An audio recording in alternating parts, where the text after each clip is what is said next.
What's up, everyone? Blake Mackey here for another episode of Corporate Liberation.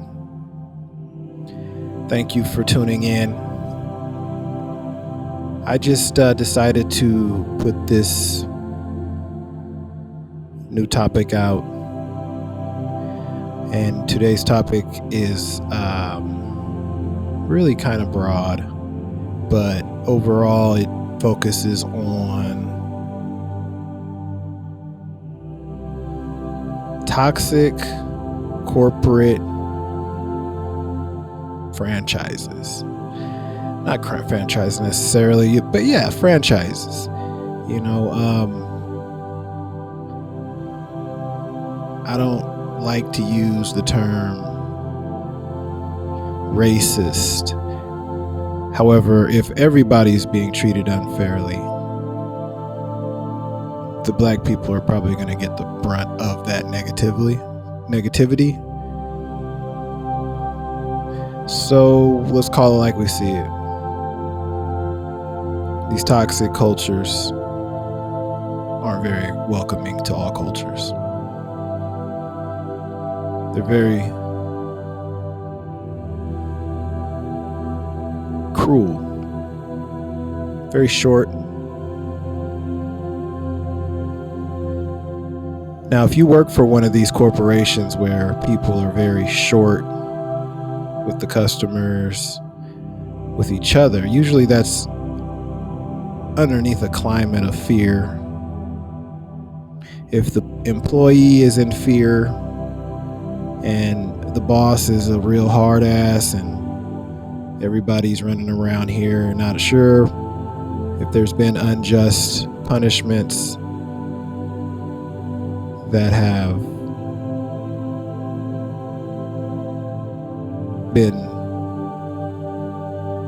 gone on in your corporation. Fear of losing jobs,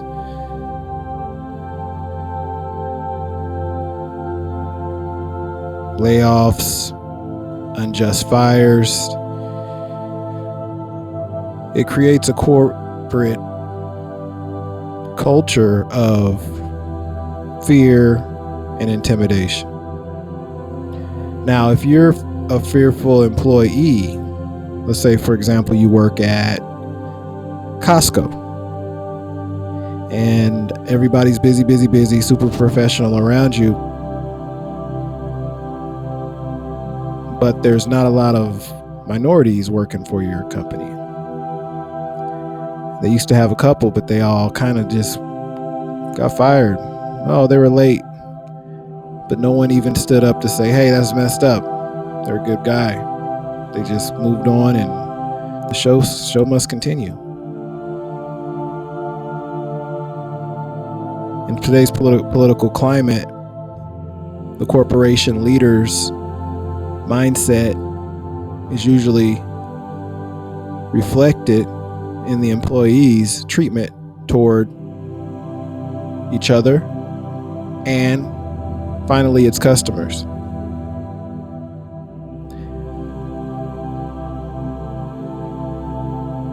Today I want to talk about how even as a consumer, corporate liberation needs to occur.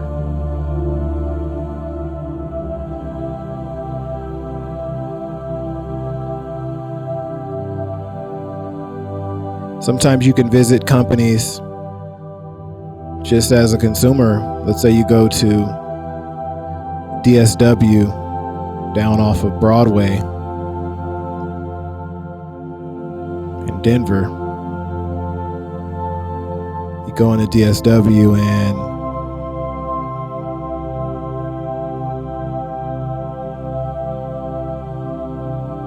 no one speaks to you.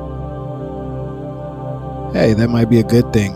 Most of the time you don't want anyone to speak to you anyway. But let's say you go into Costco and you show the person your card, but they don't look at you. They don't even acknowledge you. They just look the other way as if you're not even a human, showing them a card, and he can care less if you come in or not. That right there is a piece of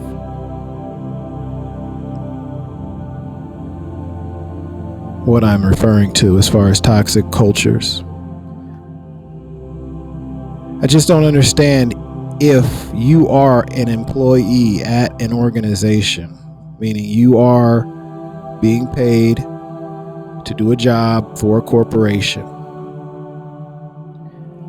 how can you not put your personal feelings aside and treat everyone with respect who comes to your organization?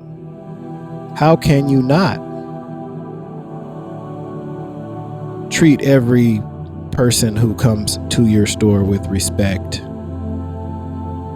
but not pick and choose off of how you feel at that time and day and make excuses, and then you lean towards you were short to most people that were different than you.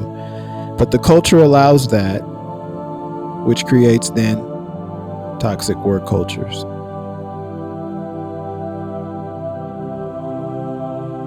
If everybody's on one mindset, one plane,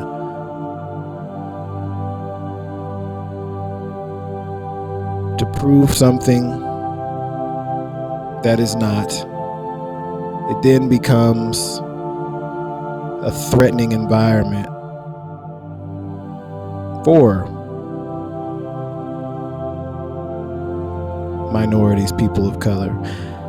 Then you have what you call bad air. The unsaid, I hate you in the room. The unsaid, never come back to work here because I hate your guts, is in the room. Now, you could be just imagining it. Besides, you have your job.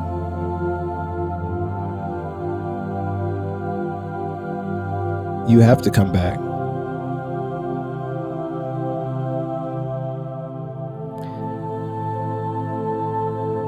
But yeah, I just kind of wanted to speak on the reality of social issues in corporate structures.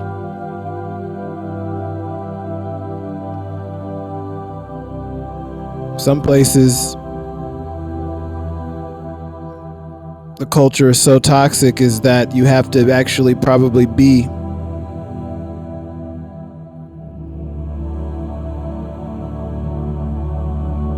someone flying completely under the radar to not feel the hate in the air. Now, if everybody at one organization is treating you negatively with their body language, their demeanor, their time, their return, their reply, their email tone, if everybody's treating you that way, then it becomes a reality. This place isn't very friendly. It's not welcoming for me.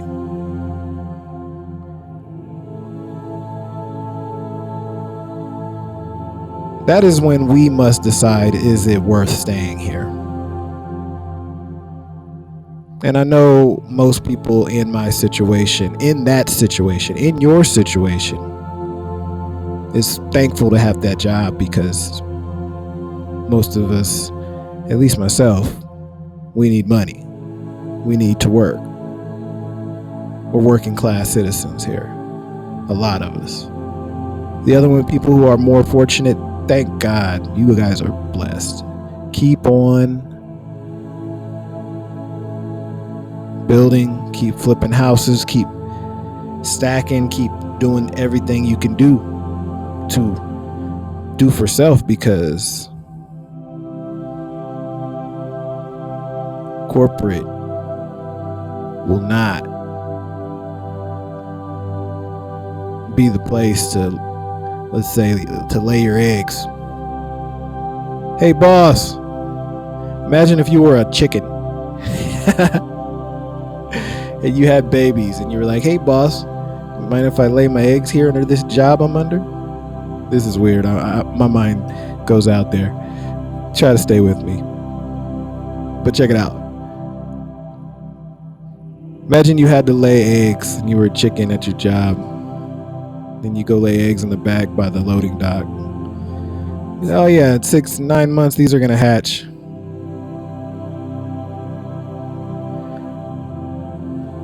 Seven months from now you get fired. No, those are our chickens. Get the fuck out of here. Keep you can get unemployment, but those are our chickens. Bye. That happens a lot of times. That's how it feels. But anyway, let me get back on track. Poor chickens, poor eggs. But yeah.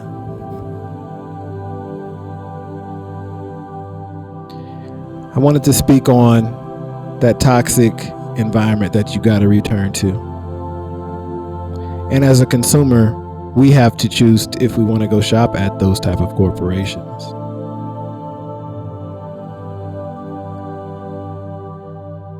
Some people love that you're not welcome vibe. A lot of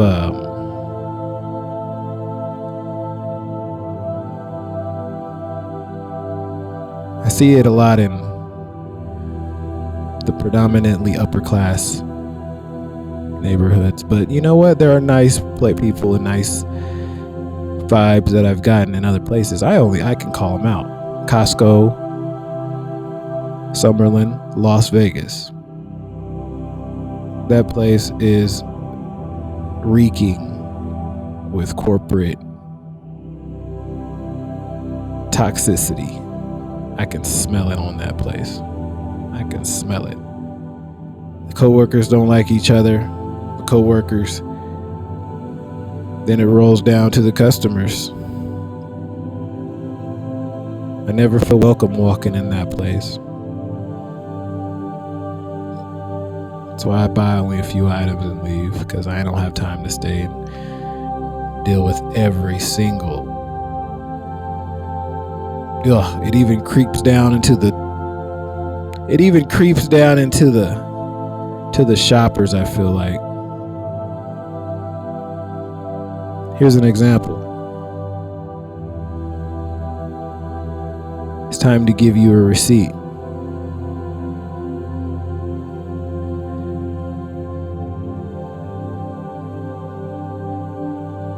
The cashier sits it down, looks the other way, and then goes on to talk to a different customer, and doesn't really tell you if that's for you or what. Kind of puts it at an angle and distance at you, and you have to ask, like, hey, very short. You don't get mad at these things, but you feel them when you are exposing yourself to toxic corporations with toxic people, when they're short, when they're rude, when they're arrogant, when they're unhelpful, when they're bossy, when they're yelling, when they're condescending, when they're demeaning. When you ask someone, excuse me, where's the bathroom? Sir, if you look up over to the right, it'll say bathroom. It's right there to the right, it says bathroom. Can you see it right there, sir? And then all you asked was, where's the bathroom?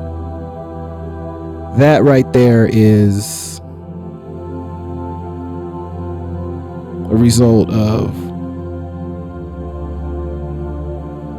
corporate toxicity.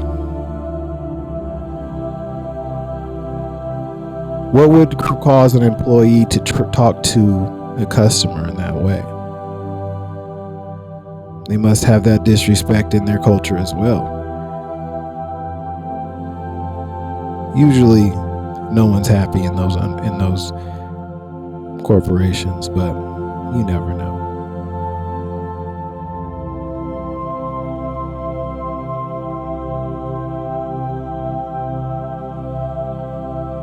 But it's a new world, new time. That corporate bullshit, I just won't be attending. I got a shit list of corporations that need to do better. I don't care. If I feel like I'm being mistreated in any way, disrespected in any way, I won't come back. A couple places you're on my shit list. A couple of employees at a couple places are on my shit list. Anytime you decide to disrespect me for no reason, but I don't like the way you look, color of your skin, whatever, you're on my shit list. You got a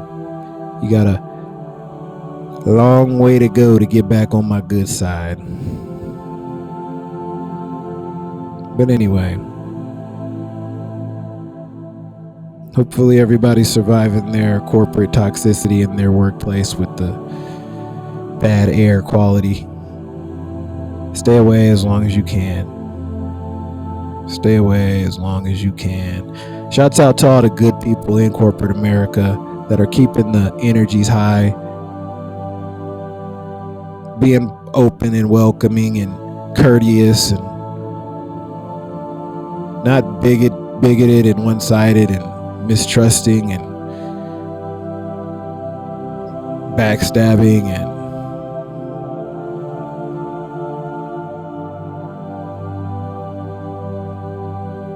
seed planting. There's a lot of seed planters in corporate America. A lot of people will talk a person out of their corporation. Sarah? What does she do here? Oh, Sarah doesn't do anything here now. They'll start that ridicule of you behind your back and sometimes it catches on. Especially if it's true. But they definitely will contribute to your departure early of your workplace if you're not careful with the ridicule. You gotta nip it in the butt when you hear it, or whatever. I never got that saying. Nip it in the bud, nip it in the butt. You gotta knock it off once you hear it. You gotta stand up for yourself. You gotta check those people immediately. Excuse me? You got the wrong person. I work hard. As a matter of fact, check out these numbers. Don't try to create the perception that I'm some type of lazy person because you're insecure of my talents and abilities that far surpass you and your simple one-track, one-step, two-step mind. Don't try to make me look bad after that. But anyway, you always got to have your armor. I call it the armor of God. Keep it on you at work. Carry stones in your pocket. Be spiritual. You are in warfare to keep what you have, because there are people out there trying to take it, trying to disrupt it. Inorganic beings is what someone I know calls it. Inorganic beings trying to disrupt. But yeah, some places are ran by these inorganic beings, and despite how hard we try, we're going to be affected by them when we go into them. Now we have to realize, is it worth going into? If it isn't good for your mental health, you might have to find a way to get out, because those corporations are getting worse and worse. It's crazy. I don't even feel comfortable going into the place I mentioned previously. But then I drive to a complete different area, and there are at least 75% of the people are positive that I interact with. But this one in particular, Costco Summerlin, I knew before going into it that people there are assholes. The workers are jackasses. The employees, it's almost like you're shopping at a special club and they think you're privileged for even getting into their club. It's not like the employee relationship or the customer employee relationship. It's a little different. Costco, Summerlin, they got some real snooty hard asses working there. There's a half of a nice person that was at the front entrance. The front entrance person makes a big difference of your culture, your corporate culture.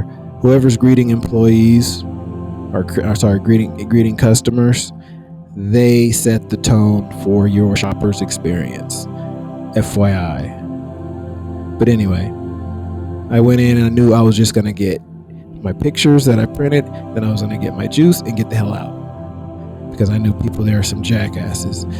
I roamed around too long. I caught so many bad vibes. It was crazy. I wasn't even imagining it. Then on the way out, you know you gotta love when someone says, hello, and I say, hi, how's it going today? That response is greeted by silence. She checks my receipt. Have a nice day, sir. All right. Thank you, you too. How come have a nice day, sir feels negative? Like it just felt negative. Like I don't know. Maybe I'm being too sensitive, but your tone, you can say how have a nice day, sir, 1,000 ways. We need to study our language a little bit more, because thank you sometimes can mean screw you, get the hell out of my face. And I felt that way today at Costco. I am a paying member. I should not feel that way at Costco. I will avoid that place because it's not worth my energy. It actually threw my whole afternoon off. I go to Costco and I get treated like a fucking and it really just upsets me today in corporate. It's like, and I see the beast. I work for one of those companies. They have no time to apologize to black people. They have no time to acknowledge Black Lives Matter. They have no interest in it. So the beast just continues to churn. And there's black people that jump on that beast and fuel that beast with it. Why? Because it's unspoken hate. It's nonverbal racism. You can smell it. It's in the room. It's freaking stinks. It's stinky bad air. And these corporate offices need to eradicate that shit with a fucking fire extinguisher. Or just put me in charge, because you guys suck. Alright, but I'm gonna quit ranting. Blake Mackey, Corporate Liberation. Get back in there. Don't let the devils fool you. Don't let them hate you. Don't let them scare you from coming back. This is your pension on the line. 2020, move forward. Break rules, break records, and always remember, have a good time. All right. Thank you for listening. Keep fighting the good fight. Talk to you soon.